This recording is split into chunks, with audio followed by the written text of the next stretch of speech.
नमस्कार, मैं Nishant Kumar. Very good evening to all of you. कैसे हैं आप लोग? अच्छे ही होंगे। कल मैंने चैप्टर 5 अर्थमेटिक प्रोग्रेशन का इंट्रोडक्शन पार्ट रिकॉर्ड करके दे दिया था।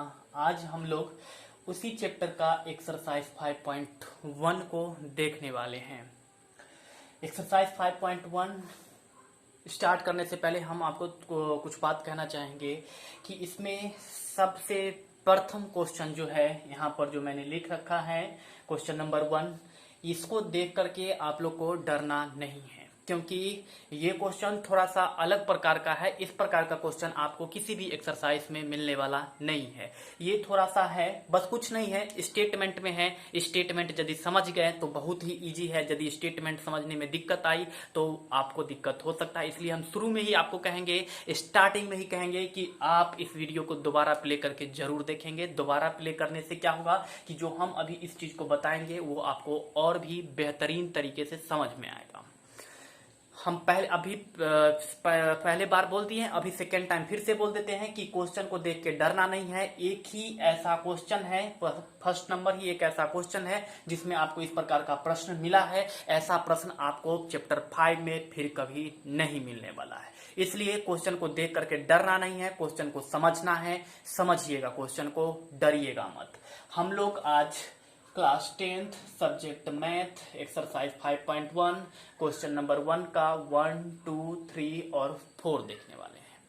तो हम आइए क्वेश्चन नंबर 1 का 1 शुरू करते हैं। और इससे पहले कि यदि जो आदमी इसका इंट्रोडक्शन वीडियो नहीं देखे हैं उनको ये चीज समझ में नहीं आएगा, इसलिए हम उनको सजेस्ट करेंगे कि आप पहला नंबर इसका इंट्रोडक्शन पार्ट देखिए।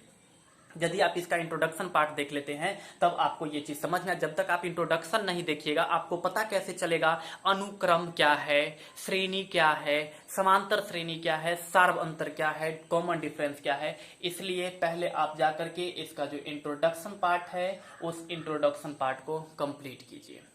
अभी हम क्वेश्चन नंबर 1 का 1 आपको बता देंगे, 2, 3, 4 भी बता देंगे, लेकिन हम फिर से कहने वाले हैं कि यदि आप इसका पार्ट 1 वीडियो नहीं देखे हैं तो सीधा सीधा आप डायरेक्ट वहां पर जाकर के, या फिर हम क्या करेंगे कि इस वीडियो का जो डिस्क्रिप्शन बॉक्स होगा उस डिस्क्रिप्शन बॉक्स में जो पहले वाला वीडियो था उस पहले वाले वीडियो का हम लिंक डाल देंगे। आप उस लिंक पे क्लिक करके डायरेक्ट इंट्रोडक्शन वाले वीडियो पे जा सकते हैं। और एक बात कि जो आदमी इंट्रोडक्शन वाले वीडियो कर लिए हैं कमेंट में बोलेंगे यस सर मैंने इंट्रोडक्शन पार्ट कर लिया है, मुझे समझ में आ गया है।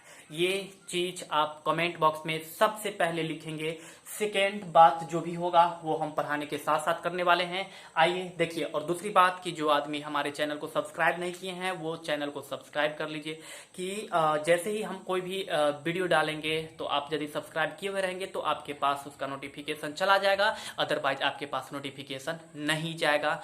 ऐसा मत समझिए कि हर दिन शेयर से ही काम चलने वाला है, नहीं। आपको नोटिफिकेशन जाना चाहिए और उसके लिए आपको मेरे चैनल को सब्सक्राइब करना पड़ेगा और लाइक्स करते रहिए, शेयर करते रहिए। और आइए क्वेश्चन नंबर 1 पे। क्वेश्चन नंबर 1, हाँ आपके पास थोड़ा सा हो सकता है मे बी कि देखने में प्रॉब्लम हो रहा हो, नहीं पता चल रहा हो कि क्या है, तो इसके लिए हम आपको सजेस्ट करेंगे कि आप अपने बुक में एक बार क्वेश्चन पढ़ लिया कीजिए। यदि आप एक बार क्वेश्चन पढ़ लेते हैं तो आपको समझने में बहुत ही आसान होगा। ऐसे हम पढ़ के बता देते हैं। कहता है प्रत्येक किलोमीटर के बाद का टैक्सी का किराया, मतलब पर किलोमीटर, प्रत्येक मतलब कि पर किलोमीटर के बाद, टैक्सी मतलब समझिए टेम्पू, ऑटो का जो किराया है, जबकि प्रथम किलोमीटर के लिए किराया 15 रुपया है। फर्स्ट किलोमीटर जैसे कि यहाँ से हम टेम्पू पे बैठे, ऑटो पे बैठे और 1 किलोमीटर जब चलेंगे तो हमको 15 रुपया देना है। अब बाद में कि जितना किलोमीटर चलेंगे हर किलोमीटर पर हमें 8 रुपया देना है। प्रत्येक अतिरिक्त किलोमीटर के लिए किराया 8 रुपया है। 8 रुपया है, मतलब कि पहला किलोमीटर, फर्स्ट किलोमीटर के लिए हमको 15 रुपया देना है। और उसके बाद अगर 1 किलोमीटर के बाद यदि दूसरा किलोमीटर चलते हैं तो 15 प्लस 8 यानी कि 23 रुपया देना है। तीसरा किलोमीटर चलते हैं तो तीसरा 23 प्लस में 8 यानी कि 31 रुपया देना है। चौथा किलोमीटर चलते हैं तो 31 प्लस में 8 यानी कि आपको 39 रुपया देना है। यानी कि बात को समझिए। यदि हम यहाँ बैठे ऑटो पे और 1 किलोमीटर तक चले तो हमको 15 रुपया देना है, 1 किलोमीटर के लिए 15 रुपया देना है। और दूसरे किलोमीटर से आपको 15 रुपया नहीं देना है, 15 में 8 जोड़ दीजिए, 15 रुपया 1 किलोमीटर के देना है। और उसके बाद दूसरा किलोमीटर चलिएगा तो 8 रुपया, फिर तीसरा किलोमीटर चलिएगा तो 8 रुपया, चौथा किलोमीटर चलिएगा तो फिर 8 रुपया। इस प्रकार से आपका जुड़ते चलेगा। तो देख लीजिए, पहला के लिए 15, दूसरा के लिए क्या होगा, 15 में 8 जोड़ दीजिए 23, तीसरा किलोमीटर के लिए 23 में 8 जोड़ दीजिए 31, और चौथा किलोमीटर के लिए 31 में 8 जोड़ दीजिए तो 39। और इस प्रकार से जितना किलोमीटर आप बढ़ते चलेंगे उतना 8 रुपया आपका बढ़ते चलेगा, +8 इंक्रीज होते चलेगा। तो ये आपका फर्स्ट क्वेश्चन था। यदि आप समझ लिए हैं तो बहुत ही अच्छा है। आप कमेंट बॉक्स में मुझे बताएं कि यस सर हम समझ चुके हैं। यदि आप नहीं समझे हैं तो वीडियो को 2 मिनट बैक कीजिए और 2 मिनट बैक करने के बाद इसको फिर से समझने की कोशिश कीजिए। बिल्कुल इजी है। हम पहले ही कह दिए कि आपको क्वेश्चन को देख के डरना नहीं है, क्योंकि बस क्वेश्चन नंबर 1 ही एक्सरसाइज में यही एक क्वेश्चन है जो हो सकता है कि आपको डरा दे। क्वेश्चन हार्ड हो सकता है आगे, लेकिन आगे का क्वेश्चन बहुत ही इजी हो सकता है।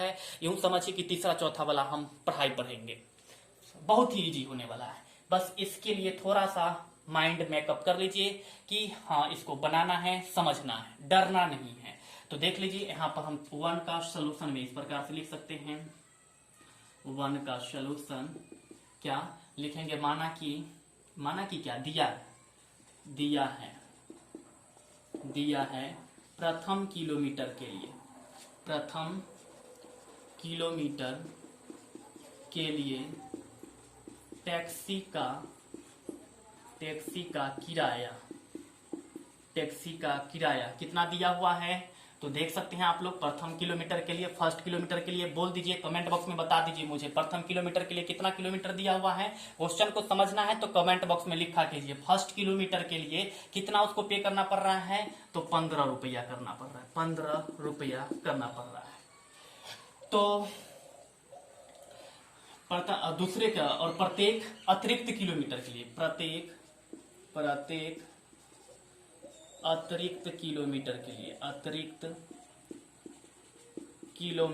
के लिए पर किलोमीटर, अब 1 किलोमीटर के 15 रुपया, और पर किलोमीटर जब बढ़ते हैं हर 1 किलोमीटर पर कितना रुपया देना पड़ रहा है ये भी कमेंट बॉक्स में बताइए। ऐसे हम यहाँ पर लिख देते हैं। और इससे पहले आप जल्दी से मुझे बता दीजिए कि जितना किलोमीटर एक्स्ट्रा चलेगा तो एक्स्ट्रा का कितना रुपया लगने वाला है, ये भी आप कमेंट बॉक्स में मुझे बताएंगे। यहाँ पर हम लिख देते हैं 8 रुपया।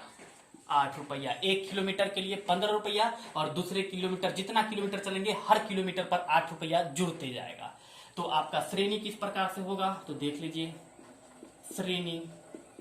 श्रेणी किस प्रकार से होगा। तो देख लीजिए, पहला तो होगा आपका 15, दूसरा कितना होने वाला है तो देख लीजिए 23, और तीसरा कितना होने वाला है तो 31, और 8 जोड़ते चलिए, 31 में 8 जोड़ दीजिए तो 39, 39 में 8 जोड़ दीजिए तो 47, और इस प्रकार से ये जुड़ते चलेगा। तो ये आपका श्रेणी हो गया। अब आपका श्रेणी निकल चुका है। अब आपको यह बताना है कि क्या ये एपी है या नहीं है। श्रेणी निकल चुका है। कैसे निकला, तो पहला किलोमीटर के लिए 15 रुपया, और दूसरा किलोमीटर के लिए 15 में 8 जोड़ दीजिए तो 23, और तीसरा किलोमीटर के लिए 23 में 8 जोड़ दीजिए तो 31, और चौथा किलोमीटर में फिर 31 में 8 जोड़ दीजिए तो 39, और इस प्रकार से जोड़ते हुए चलेंगे तो आपका हर एक किलोमीटर का दाम निकलते चलेगा। जितना किलोमीटर आप चढ़ेंगे टैक्सी पे, सवारी करेंगे, आपका दाम, उसका कीमत पता चलते चलेगा। तो इसलिए ये आपका श्रेणी ये था। अब आपको यह बताना है क्या यह एपी है। एपी का मतलब हम कल बताए थे, क्या बताए थे कमेंट बॉक्स में मुझे बताइए, अभी हम नहीं बताने वाले हैं। एपी, क्या यह एपी है। एपी का मतलब समांतर श्रेणी, लेकिन आप मुझे कमेंट बॉक्स में पहले जरूर बताएंगे। एपी का मतलब समांतर श्रेणी होता है। तो क्या यह समांतर श्रेणी है, नहीं है, इसके लिए आपको क्या करना पड़ेगा। तो यहां पर देखिए, हम बताए थे समांतर श्रेणी में कि किन्हीं दो संख्याओं के बीच का कोई भी श्रेणी जिसमें लगातार दो संख्याओं का बीच का जो अंतर होता है वह सदैव समान होता है, सदैव नियत होता है, समान होता है। और यदि ऐसा होता है तो वह श्रेणी समांतर श्रेणी कहलाता है, और यदि नहीं होता है तो वह समांतर श्रेणी नहीं होगा। और यहाँ पर आप उस चीज को चेक करेंगे। और एक चीज हम और बताए थे कि यदि कोई श्रेणी हो यदि कोई श्रेणी हो, जैसे कि इसी श्रेणी के लिए हम बात करते हैं या फिर दूसरे श्रेणी 2 4 6 8 10, तो इसको हम A1 से सूचित करते हैं, इसको A2 से सूचित करते हैं, ये A3 से, ये A4 से और ये A5 से सूचित करते हैं। मतलब ये एक श्रेणी था जिसके प्रत्येक सदस्य को मैंने A1 A2 A3 A4 A5 से सूचित किया। आप यदि चाहे तो इसे T1 T1 T2 T3 T4 और T5 से सूचित कर सकते हैं। तो हम यहां पर सार्व अंतर निकालेंगे, जिसको मैंने कल बताया था D। किन्हीं समांतर श्रेणी में किन्हीं दो संख्याओं के बीच का जो अंतर होता है वह D कहलाता है, सार्व अंतर कहलाता है। और सार्व अंतर किसी भी समांतर श्रेणी में समान होता है। यदि D समान नहीं हुआ तो वह AP नहीं होगा। चलिए देख लीजिए कि यदि हमको यहां पर लिखेंगे, यहाँ D1 बराबर, तो D1 बराबर, तो देख लीजिए ये A1 है, ये A1 है, ये A2 आपको नहीं लिखना है, A1 A2, तो D1 बराबर होगा A2 में से A1 घटा लीजिए, A2 माइनस में A1, तो यहाँ पर हो जाएगा आपका क्या, तो 23 माइनस में 15 बराबर 8। फिर D2 बराबर, तो D2 है, तो D2 के बाद हो जाएगा यहाँ पर A3 हो जाएगा, यहाँ पर 2 तो यहाँ पर 3, लेकिन यहाँ D और यहाँ पर A3, अब माइनस में ये 2 था तो इसलिए यहाँ पर A2। अब देख लीजिए A3 कौन है, A3 A4 A5, A3 आपका 31 माइनस A2 क्या है, A2 23, तो यहाँ पर 23 बराबर 8। तो ये आपका D1 निकला, यहाँ पर ये D2 निकला। आप देख सकते हैं D1 भी 8 निकला है, D2 भी 8 निकला है। अब हम आपको D3 निकाल करके बताएंगे। तो देख लीजिए D3 क्या होता है। D3 तो D3 तो यहाँ पर 3 है तो यहाँ पर 4 हो जाएगा, A4 माइनस क्या, तो यहाँ पर 3 तो यहाँ पर ये A3। तो देख लीजिए A4 इसमें कौन है, A1 A2 A3 A4 39 minus A3, तो A1 A2 A3 31 घटा लीजिए कितना आ रहा है 8। तो अब D1 आपका निकल चुका है, D2 भी निकल चुका है और D3 भी निकल चुका है, और हर स्थिति में आपका D बराबर आया है। D मतलब कि सार्व अंतर बराबर आया है। तो हम यहाँ पर लिखेंगे देयरफॉर D1 बराबर D2 बराबर D3। अतः जब ये बराबर आने लगेगा, ऐसा जरूरी नहीं कि 3 ही बराबर, यदि D1 D2 के बराबर भी हो गया तो हो गया, D2 D3 के भी बराबर हो गया तो हो गया। तो यदि ये D1 आपस में बराबर आने लगे तो वह श्रेणी समांतर श्रेणी होगा। तो हम लिखेंगे अतः यह श्रेणी AP है, इंग्लिश में लिख देते शॉर्ट में, AP में है। और इस प्रकार से आपका क्वेश्चन नंबर 1 का 1 कंप्लीट हो चुका है। तो यदि आप लिखना चाहते हैं तो इसका स्क्रीनशॉट लेकर के लिख सकते हैं, अदरवाइज आप इसको पॉज करके भी लिख सकते हैं। अभी हम इरेज करने वाले हैं, जल्दी से देख लीजिए, हम 10 सेकंड के लिए छोड़ रहे हैं।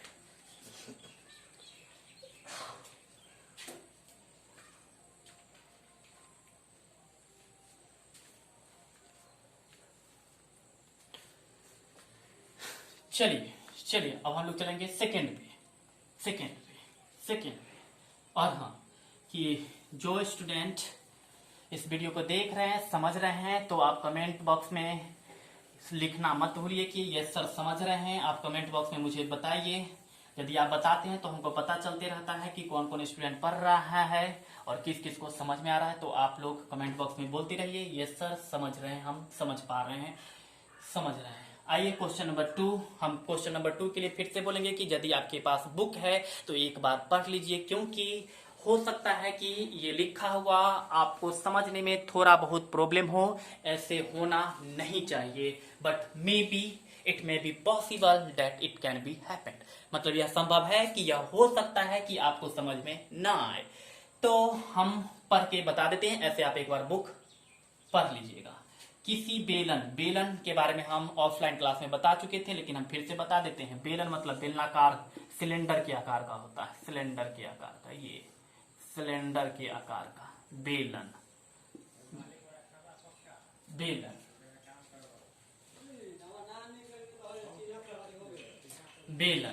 ठीक।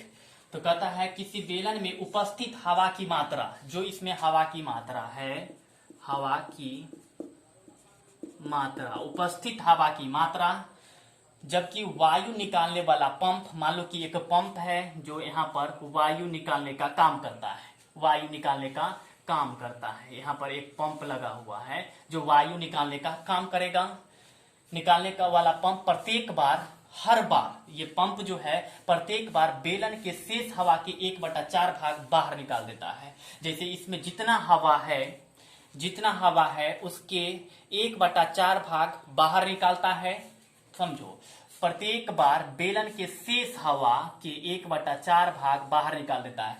बेलन में जितना हवा बचा रहता है उसका 1/4 भाग वह बाहर निकाल देता है। एक बेलन है, समझो, एक बेलन है जिसमें हवा है और एक पंप है जो इस हवा को यहां से निकालता है। इस पंप से, बेलनाकार से पंप के माध्यम से एक पंप लगा हुआ है जिसमें से हवा को निकालता है। तो वह प्रत्येक बार इसमें जितना हवा भरा हुआ रहता है उसका 1/4 भाग बाहर निकाल देता है। अब देखो, यदि कि यहाँ पर x हवा इसमें भरा हुआ होगा तो x का, इसमें अभी कितना हवा है x, तो इसका 1/4 भाग कितना होने वाला है, तो 1/4 गुने x, तो इतना भाग बाहर निकाल देता है और प्रत्येक बार इस प्रकार से निकलता है। तो इसको स्टेटमेंट में समझो, उस समय बेटर समझ में आएगा। हम मान लेते हैं कि माना कि बेलन में हवा की मात्रा x है, तो T1, या फिर मान लो कि पहला पद T1 ही लिख लो। T1 बराबर क्या होने वाला है, तो जितना इसमें हवा रहता है, तो इसमें हवा कितना है, बोलो, x है, इसमें हवा x है, तो इसमें से x का 1/4 भाग बाहर निकाल देता है। तो x का 1/4 भाग क्या होने वाला है, तो x गुने 1/4 बराबर में x को 1 से गुना कर लीजिए तो x बटा में 4, तो इसका 1/4 भाग बाहर निकलता है, इसलिए इसमें से 1/x 1/4 x हम माइनस करेंगे। तो हम माइनस कर लीजिए, देख लीजिए कि यहाँ पर क्या होगा, कुछ नहीं है तो 1, तो यहाँ पर 4 1 का एलसीएम ले लीजिए 4, तो यहाँ पर हो जाएगा 4x माइनस x बराबर में 3x/4। ये हो गया T1। अब इसमें हवा की मात्रा कितना बचा हुआ है, 3x/4, 3x/4 ये बचा हुआ है, क्योंकि 1/4x बच गया, निकल चुका है, तो इसमें अब बचा हुआ है 3x/4 बचा हुआ है। तो T2 बराबर क्या होने वाला है, ये देखो, तो 3x/4। अब इसमें हवा की मात्रा कितना है, 3x/4। क्वेश्चन को आराम से समझो। अब इसमें हवा की मात्रा, पहले x था, अब है 3x/4, तो 3x T2 बराबर नहीं, गलत, T1 बराबर हम ऊपर में मान चुके हैं x, यहाँ पर ये हो गया T2 और ये हो जाएगा T3 बराबर क्या, तो 3x/4 माइनस में जितना हवा बचा रहता है उसका 1/4 भाग बाहर निकलता है। तो अभी इसमें बचा हुआ है 3x/4 हवा, तो इसका 1/4 भाग, ये 1/4, तो 3x को 1 से गुना कर लेंगे तो 3x, अब बटा में 4 चौके 16, तो इसमें माइनस होगा 1/4 इंटू 3x/4। जितना हवा बचा हुआ रहता है उसमें से उसका 1/4 भाग घटा लेते हैं। तो हवा बचा हुआ था 3x/4, उसमें से हम 3x/4 का 1/4 भाग निकाल दिए, तो क्या होने वाला है, तो देख लो, 3x/4 माइनस, यहाँ पर 4 है और 1 को 3x से गुना करेंगे तो 3x बटा में 16, एलसीएम ले लीजिए तो 16, 4 चौका 16, 3 चौके 12, x माइनस में 16 से 16 कट जाएगा, यहाँ पर 3x बराबर इधर आ रहा है 9x बटा में 16। अब इसमें बचा हुआ है 9x/16, तो आप T4 भी निकाल सकते हैं। T4 मतलब कि चौथा पद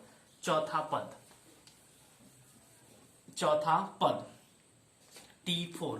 तो T4 बराबर हम फिर निकालेंगे, कितना हवा उसमें बचा हुआ अभी, 9x/16, तो 9x बटा में 16 माइनस 1/4 और इसी का भाग, तो 1/4 गुने में 9x बटा में 16, तो बराबर में 9x बटा में 16 माइनस 9x को 1 से गुना कीजिएगा तो 9x, और 16 को 4 से कर लेंगे तो 64। तो यहाँ पर आपका आ गया ये 64। तो यहाँ पर 16 चौके 64, यहाँ पर हो गया 36x माइनस में 9x बराबर में 27x बटा में 64। इसलिए श्रेणी बराबर क्या होगा, तो हम पहला पद मान चुके थे, देख लो x, तो यहाँ पर ये x हो गया। दूसरा पद t2 बराबर 3x/4 और t3 बराबर 9x बटा में 16 और t4 बराबर 27x बटा में 64, और इस प्रकार से और निकलते जाएगा। ये मेरा श्रेणी निकला है। अब हमें यह बताना है कि क्या ये श्रेणी एपी में है या नहीं है। इस चीज को तो हम बता देंगे, लेकिन इससे पहले हम आपको बोलेंगे कि यदि आपको यह समझ में थोड़ा सा इसमें कंफ्यूजन होगा, लेकिन यदि आप डीपली देखते हैं, पूरी तरह से ध्यान लगा करके देखते हैं, तो ये क्वेश्चन कुछ नहीं है, बहुत ही इजी है। और यदि आप समझ जाते हैं ये क्वेश्चन, यदि 2 नंबर यदि समझ जाते हैं, तो 2 नंबर के लिए स्पेशली कमेंट करेंगे कि यस सर क्वेश्चन नंबर 2 समझ में आ गया है। ठीक है, अभी हम बताएंगे कि क्या यह एपी है या नहीं है। इसके लिए हम इस पार्ट को इरेज करेंगे, तो जल्दी से इसको आप लिख लीजिए या फिर इसका स्क्रीनशॉट ले लीजिए। चलिए हम अभी इस पार्ट को इरेज करेंगे।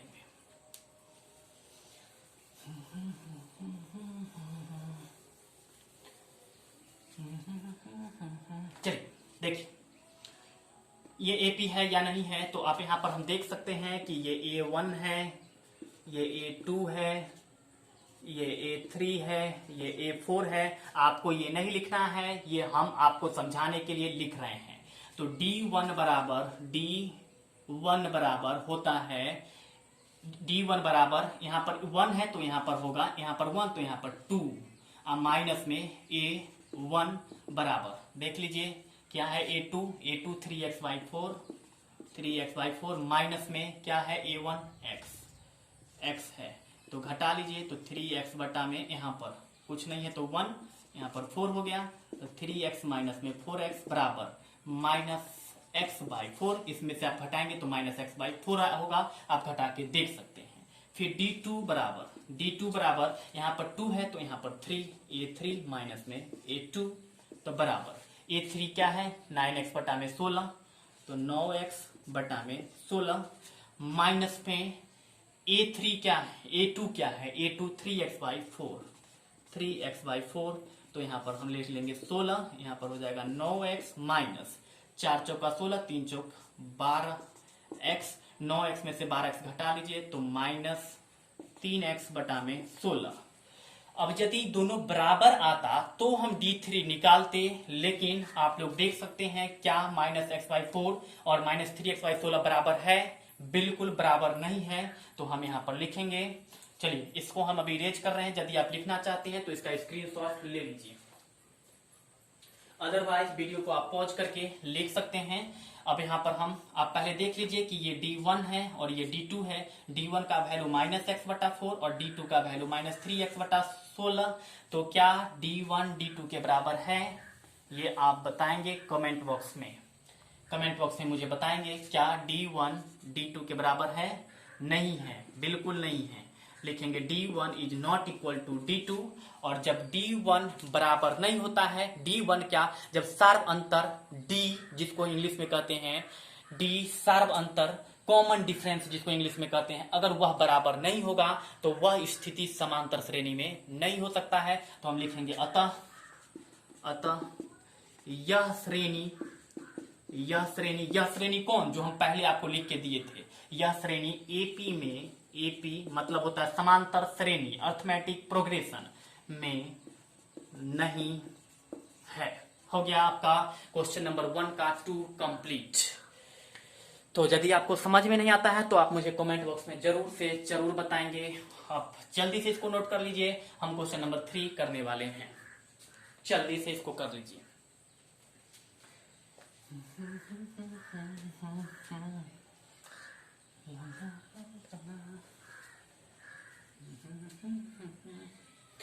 चलिए मिटा रहे हैं हम। क्वेश्चन नंबर 3 देखेंगे, ज्यादा समय नहीं दे पाएंगे, आपको पकड़ना पड़ेगा क्वेश्चन को। चलिए क्वेश्चन नंबर 3, प्रत्येक मीटर के खुदाई के बाद। क्वेश्चन नंबर आपके पास बुक है तो एक बार क्वेश्चन पढ़ लीजिए। प्रत्येक मीटर के खुदाई के बाद, मतलब खुदाई होता है, मिट्टी खोना जाता है खुदाई के बाद, तो पर मीटर के बाद देख लीजिए, एक कुआं खोदने में आई लागत, एक कुआं खोदना है, ये इस प्रकार से कुआं, इस प्रकार से कुआं खोदना है, खुदाई करना है इसका। प्रथम मीटर के लिए, मान लो कि यहां से यहां तक का अगर 1 मीटर है तो पहला 1 मीटर के लिए प्रथम मीटर खुदाई का लागत 150 रुपया, 150 रुपया। पहला मीटर के लिए 150 रुपया, 150 रुपया है। और बाद में प्रत्येक मीटर की खुदाई, बाद में इसके बाद जितना भी मीटर खुदाते जाता है हर पर 50 रुपए। जैसे यहां से यहां तक 1 मीटर तो इसका 150 रुपया, फिर मान लो यहां से लेकर के यहां तक 1 मीटर तो इसका 50 रुपया, फिर यहां से लेकर के यहां तक 1 मीटर, फिर इसका भी 50 रुपया। यानी कि फिर यहां से यहां तक 1 मीटर, इसका भी 50 रुपया, यहां से यहां तक 1 मीटर, यहां इसका भी 50 रुपया। यानी कि कुआं खोदना जब शुरू होता है तो जब 1 मीटर तक खोदता है तो पहला 1 मीटर खोदने के लिए 150 रुपया लगता है, और अगले मीटर से हर मीटर पर 50 रुपया बढ़ते चला जाता है। पहला मीटर कुआं को खोदने में, पहला मीटर के लिए only 150, after that each metre belongs to 50, मतलब प्रत्येक मीटर पर जो है वह 50-50 रुपया लगता है। ध्यान दो बात पर, पहला किलोमीटर खोदने के लिए 150 रुपया, और प्रत्येक दूसरा, तीसरा, चौथा, जितना यहां पर 1 मीटर 1 मीटर 1 मीटर 1 मीटर बढ़ते जाएगा, हर 50 रुपया बढ़ते जाएगा। तो यहां पर आपका श्रेणी क्या होने वाला है, तो क्वेश्चन नंबर 3 देख लीजिए। तो 3 का सॉल्यूशन में तो यहां पर देख सकते हैं कि आप यहां पर प्रत्येक, हाँ तो देख सकते हैं यहां पर T1 बराबर, मतलब प्रथम पद बराबर यहां पर क्या होने वाला है, तो यहां पर 150 है। T2 बराबर क्या होने वाला है, तो 150 में 50 जोड़ दीजिए तो यहां पर हो जाएगा आपका 200। T3 बराबर, फिर 200 में 50 जोड़ दीजिए तो यहां पर हो जाएगा 250। T4 बराबर 250 में 50 जोड़ दीजिए तो 300। इसीलिए श्रेणी क्या होने वाला है, तो देख लीजिए, पहला के लिए 150, दूसरा के लिए इसमें 50 जोड़ दीजिए तो ये हो जाएगा आपका 200, फिर इसके अगला के लिए इसमें 50 जोड़ दीजिए तो 250, इसके अगला के लिए इसमें 50 जोड़ दीजिए तो 300, और इस प्रकार से ये बढ़ते चला जाएगा।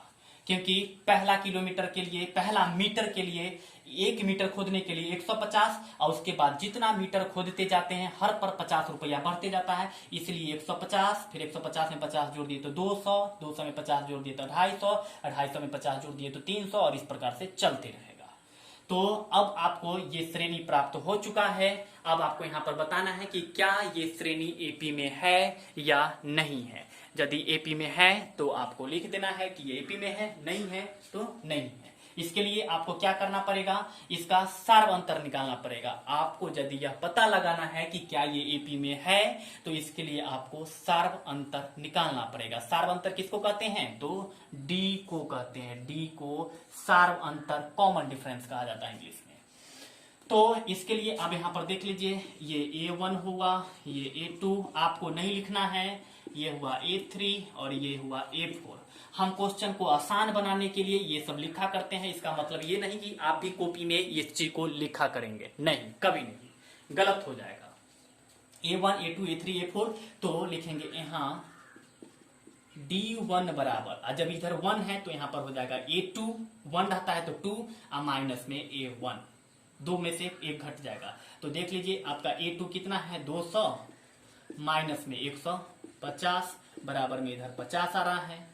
D2 बराबर, यहाँ पर D2 है तो यहाँ पर A3 होगा, माइनस में A2, और A3 देख लीजिए 250, माइनस में A2 कितना है, A2 200 तो घट के 50, और D3 बराबर दिख रहा है, नहीं दिखेगा, D3 नहीं दिखेगा, इधर लिख देते हैं। D3 बराबर तो यहाँ पर 3 है तो यहाँ पर A4 हो जाएगा, एक जो आगे वाला होता है माइनस में A3, तो ये हो जाएगा A4 कितना है 300 और माइनस में A3 कितना है तो 250 बराबर में 50। तो पहला आपका D1 ये रहा जिसका वैल्यू आपको निकल करके 50 आया, और D2 ये रहा जिसका वैल्यू निकल करके यहाँ भी 50 आया, और D3 ये रहा जिसका वैल्यू निकल करके 50 आया। हर सिचुएशन में, हर स्थिति में आप क्या देख पा रहे हैं कि यहाँ पर D1 बराबर D2 बराबर D3, और जब ये तीनों आपस में बराबर हो गया अतः ये श्रेणी AP में है।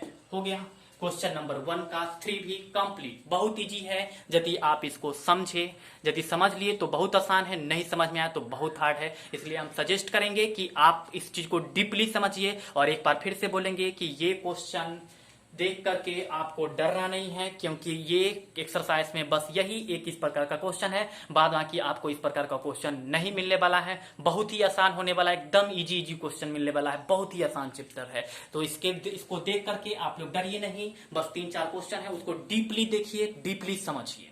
चलिए, यदि आप इसको लिखना चाहते हैं तो जल्दी से इसका स्क्रीनशॉट ले लीजिए, या फिर वीडियो को पॉज करके आप लिख सकते हैं। हम अभी इरेज करने वाले हैं, जल्दी से इसको स्क्रीनशॉट लीजिए। हम 10 सेकंड के लिए इसको रोक रहे हैं, ब्रेक कर रहे हैं। चलिए, ब्रेक कर रहे हैं अभी।